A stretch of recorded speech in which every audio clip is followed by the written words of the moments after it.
Salut à toi et bienvenue dans cette toute nouvelle vidéo YouTube. J'espère que tu vas bien. Je suis rentré ce matin de vacances, c'était juste trop bien. Je pense que tu le vois, j'ai pris quelques couleurs et c'est pas pour rien, j'en ai vraiment profité. J'ai un peu bossé les matins, mais j'en ai vraiment profité l'après-midi. C'était trop bien. On est rentré ce matin et là, évidemment, comme tous les dimanches, je prends le temps de te filmer une super vidéo YouTube. Je n'ai pas choisi un nom accrocheur pour rien, pas du tout. Dans cette vidéo, on va aborder un principe qui a le potentiel de t'emmener très loin. Donc je t'invite vraiment à rester jusqu'à la fin de la vidéo si tu veux comprendre comment à 22 ans seulement, Iman Gadzhi, je vais te le présenter un petit peu plus tard dans la vidéo YouTube, est parvenu à créer un SaaS valorisé à plus de 10 millions de dollars en seulement 6 mois. Donc aujourd'hui, en fait, on va aborder le moteur de tout projet entrepreneurial à succès, le fameux pourquoi. Savoir pourquoi est-ce que tu fais les choses, c'est vraiment ce qui va te différencier dans les moments difficiles, dans les moments d'adversité, de celui ou celle qui abandonne tout simplement. Donc j'ai cherché une métaphore de ce que c'est que le pourquoi, parce qu'on le voit pas mal dans pas mal de vidéos YouTube, on voit pas mal ce sujet-là abordé. Tu peux voir le pourquoi comme la corde en escalade que tu accroches à chaque nouveau palier au mousqueton. Elle ne sert strictement à rien cette corde tant que tout va bien. Par contre, si tu tombes, c'est celle qui t'évite juste une chute mortelle. Donc partir dans une aventure entrepreneuriale avec un pourquoi fébrile ou juste en voulant faire un peu d'argent, c'est comme monter un mur d'escalade sans corde en étant débutant. C'est vraiment, très sincèrement, une très mauvaise idée. Donc avant de commencer, j'aimerais juste rappeler un principe de base, un principe de chimie de base. Rien ne se perd, rien ne se crée, tout se transforme. Pour Antoine Lavoisier, cette loi de conservation de la matière est applicable absolument à toutes les sciences et c'est grâce à cette loi qu'en 1766, il réussira la synthèse de l'eau à partir d'hydrogène et d'oxygène. L'eau est donc bien un composé. Et ce principe fondamental de la chimie moderne, bonne nouvelle, s'applique aussi au cerveau humain. Un événement perçu comme douloureux, mais vraiment douloureux, peut être transformé en force. Ce que j'appelle moi, j'aime bien cette règle-là, le moins 60 peut devenir en fait un plus 60. Tu peux t'imaginer une règle d'1,20 m avec en son centre un 0 et à chaque extrémité moins 60 plus 60. Pour ça, je vais juste te poser là. Tac. J'ai prévu le coup. Oups. Ok. Donc, en espérant que tu me vois. Donc, tu prends ces deux stylos. Ça, c'est ton 0. Ça, c'est ton moins 60. Ça, c'est ton plus 60. Et tu vois bien qu'en fait, ils ont exactement, les deux ont le même potentiel. Il n'y a que le signe qui change. Ici, tu as un moins et ici, tu as un plus. C'est le même principe sur une règle. C'est juste que j'avais pas de règle. C'est juste pour que tu comprennes. Donc, plus l'expérience est difficile, plus tu vas être dans le rouge, plus l'expérience a le potentiel d'être un moteur pour la suite, et plus tu as le potentiel d'être dans le vert.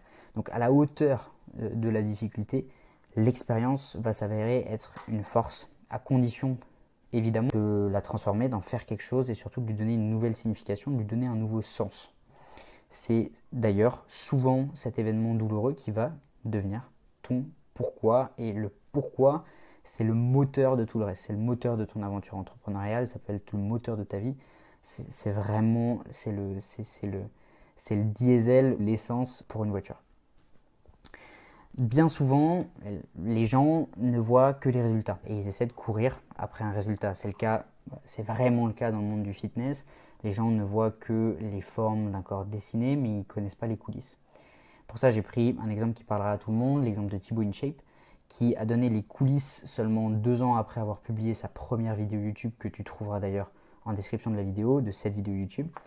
Il a commencé la musculation après avoir été attaqué à la batte de baseball devant un kebab. C'est pas très fun, mais c'est vraiment ce qui s'est passé. 2 jours après ce truc-là, cet événement, il était inscrit au temple. 5 ans plus tard, il avait pris 30 kilos de muscles. Et aujourd'hui, 9 ans plus tard, il rassemble sur sa chaîne YouTube 10,1 millions d'abonnés. Ça, c'est justement la puissance de l'effet cumulé. Il aurait pu utiliser cet événement pour rentrer dans un mode victime de je ne vais pas y arriver, je suis nul, je ne sais pas me défendre, je vaux rien, mais pas du tout en fait. Pas du tout. Il a transformé son expérience en un moteur pour la suite. Il a utilisé le fameux principe de ce que j'aime appeler le moins 60 plus 60. Il y a d'autres exemples évidemment qui illustrent très bien ce principe. J'en ai sélectionné 3 pour toi. Le premier, celui de Mohamed Altra, un des rares hommes d'affaires milliardaires français, qui est dirigeant du groupe qui porte son nom. Et lui raconte, je t'invite vraiment à lire sa biographie, il raconte avoir été le fruit d'un viol élevé par sa grand-mère après la mort de sa mère, le rejet et le rejet de son père. Il a eu clairement une enfance très douloureuse. Il était d'ailleurs destiné à être berger. Et quand tu as une enfance aussi douloureuse et aussi lourde que celle-ci, tu n'as pas 12 000 solutions, tu n'en as vraiment que deux. Soit tu l'utilises comme excuse pour tout ce que tu vas foirer ensuite dans ta vie, ou tu l'utilises pour construire quelque chose de très grand, voire dans son cas quelque chose qui te dépasse complètement. Iman Gadzhi, celui qui m'a inspiré le nom de cette vidéo YouTube, c'est un entrepreneur et c'est un YouTuber britannique. Lui aussi, il y a pas mal de choses à tirer de son enfance. Il a eu un père alcoolique et abusif. Il a été élevé seul par sa mère dans une situation plus que précaire. Et cette situation-là va lui donner la force de se bouger à un âge où tout le monde ne pense qu'à s'amuser. À 14 ans déjà, il commence un petit business d'achat-revente de compte Instagram. À 17 ans, il quitte le lycée, il fonde son agence de marketing digital. En 2019, ils font une marque de vêtements, puis un projet NFT. Et plus récemment, en 2022, ils fondent un SaaS, un fameux Software as a Service, qui est évalué seulement 6 mois après son lancement à plus de 10 millions de dollars. Je te laisse découvrir d'ailleurs sa chaîne YouTube qui comptabilise aujourd'hui plus de 3 millions d'abonnés. Son histoire est juste super inspirante. Et il finira d'ailleurs par offrir une magnifique maison à sa maman qui était devenu son pourquoi. Dernier exemple beaucoup plus personnel, c'est l'exemple de mon papa. Mon papa, il a vécu toute son enfance dans une situation là aussi précaire et il s'est donné les moyens, sans brevet, sans bac, de s'en sortir et de réussir dans la vie, de construire son entreprise, de se créer un réseau, de faire aujourd'hui des parcs solaires dans le monde entier et dernièrement un projet immobilier. Bref, il faut une force complètement dingue pour mener à bien ces projets. On s'en rend pas compte quand on n'est pas dedans. Et moi, je le vois seulement de l'extérieur. Je suis dans mes propres projets, mais lui, c'est à une autre échelle. Et s'il n'avait pas vécu l'enfance qu'il a vécue, s'il n'avait pas un pourquoi suffisamment solide, il y a longtemps qu'il aurait arrêté. C'est vraiment ça la force d'un pourquoi. Donc tout ça pour dire qu'il y a vraiment deux mondes qui sont séparés par deux mindsets radicalement opposés. D'un côté, les moins 60 et de l'autre, les plus 60. Les deux vivent potentiellement les mêmes expériences, mais ne créent pas du tout, à partir de ces mêmes expériences, les mêmes résultats. Les uns les subissent et les autres les transforment. Donc avant de conclure cette vidéo, j'ai une question pour toi.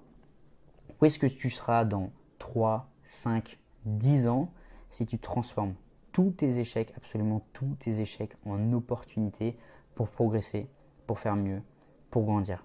Où est-ce que tu seras dans 3, 5, 10 ans si tu te construis un pourquoi suffisamment puissant, suffisamment solide pour traverser les tempêtes, parce que c'est clairement ça, les tempêtes de l'entrepreneuriat? Et est-ce que tu veux subir tes expériences ou au contraire, est-ce que tu veux les transformer? Je te laisse me répondre en commentaire de cette vidéo YouTube. En attendant, je te laisse réfléchir à tout ça et je te dis à la semaine prochaine pour une nouvelle vidéo YouTube. Allez, ciao!